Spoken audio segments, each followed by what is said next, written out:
السلام علیکم۔ آج ہم ایک بہت دلچسپ اور ہلکی پھلکی سی اردو نظم کا جائزہ لے رہے ہیں۔ عنوان ہے یار چھٹی پر۔ وعلیکم السلام۔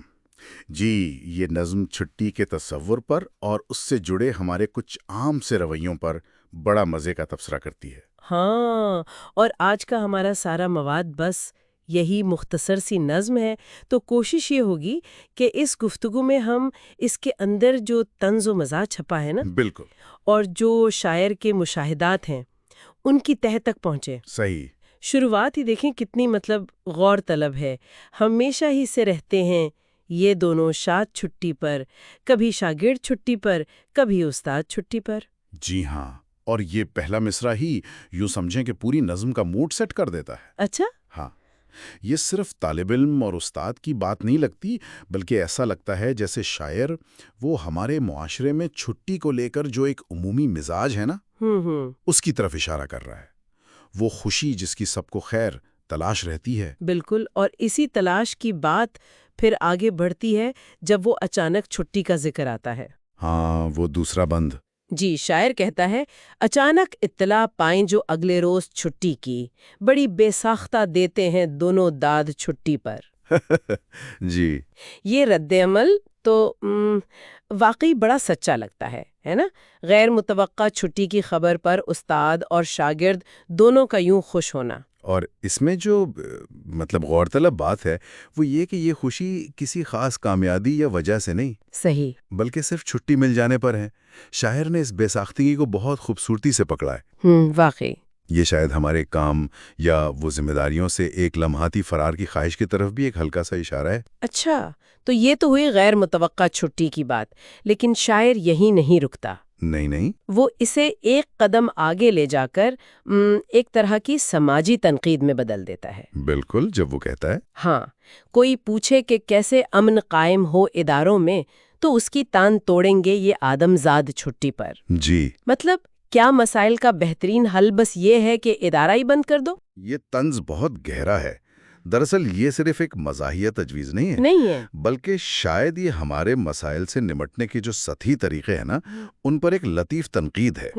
اچھا، گویا اصل مسئلے کی جڑ تک جانے کے بجائے ہم بس سرگرمی روک دیتے ہیں تاکہ وہ وقتی طور پر سکون ہو جائے۔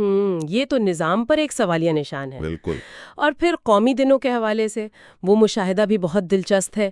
نہیں کھلتا کسی بھی شخصیت کا دن منانا ہو تو ہوتے ہیں اسی دن قوم کے افراد چھٹی پر۔ ہاں، یہ بھی کمال کا مشاہدہ ہے۔ یعنی جس شخصیت کو یاد کرنے کا دن ہے، اس دن قوم کیا کر رہی ہے؟ چھٹی منا رہی ہے۔ مقصد کہیں پیچھے رہ جاتا ہے۔ بالکل۔ یہ محض چھٹی منانے پر سوال نہیں ہے، شاید یہ ہماری اجتماعی یادداشت اور قومی بیانیے سے جو ایک لاتعلقی تھی ہے نا، ہاں، اس کی علامت بھی ہو سکتا ہے۔ جہاں دن کی اہمیت بس ایک رسمی کارروائی یا ایک اضافی چھٹی تک رہ گئی ہے۔ صحیح کہا، شاعر نے بغیر لگی لپیٹے رکھے یہ رویہ سامنے رکھ دیا ہے۔ جی بالکل۔ بھی مایوس ہو کر چھٹی پر۔ جی، اور اگر کبھی کالج ہی بند ہو جائے تو ایسا لگتا ہے جیسے پورا عشق آباد ہی چھٹی منا رہا ہے۔ ہاں، یہاں چھٹی کا تصور انفرادی اور جذباتی سطح پر آ جاتا ہے۔ اچھا، شیریں کی غیر موجودگی وہ فرحات کے لیے کالج کو بے معنی کر دیتی ہے۔ یہ اس کی ذاتی چھٹی بن جاتی ہے۔ صحیح۔ اور کالج کا بند ہونا یوں سمجھیں کہ محبت کرنے والوں کے لیے ایک اجتماعی تعطیل کا منظر پیش کرتا ہے۔ واہ!